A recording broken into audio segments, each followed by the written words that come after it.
ایک آدمی دو بہت اونچی عمارتوں کے درمیان تنی ہوئی رسی پر چل رہا تھا۔ وہ بہت آرام سے اپنے دونوں ہاتھوں میں ایک ڈنڈا پکڑے ہوئے سنبھل رہا تھا۔ اس کے کاندھے پر اس کا بیٹا تھا۔ زمین پر کھڑے تمام لوگ دم سادھے کھڑے ٹک ٹک اسے دیکھ رہے تھے۔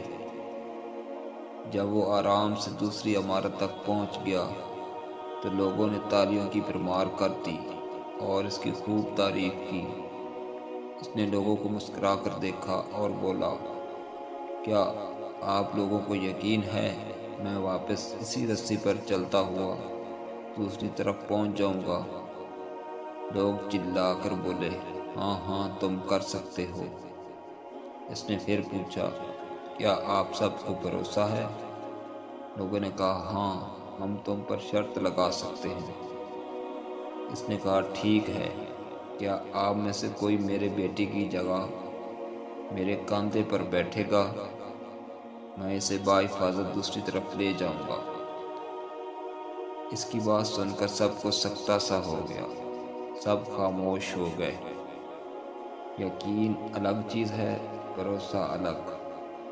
بھروسہ کرنے کے لیے آپ کو مکمل فنا ہونا پڑتا ہے، اور آج ہم سب میں اسی بھروسے کی کمی ہے۔ ہم اللہ تعالیٰ پر یقین تو رکھتے ہیں لیکن بھروسہ نہیں کر پاتے۔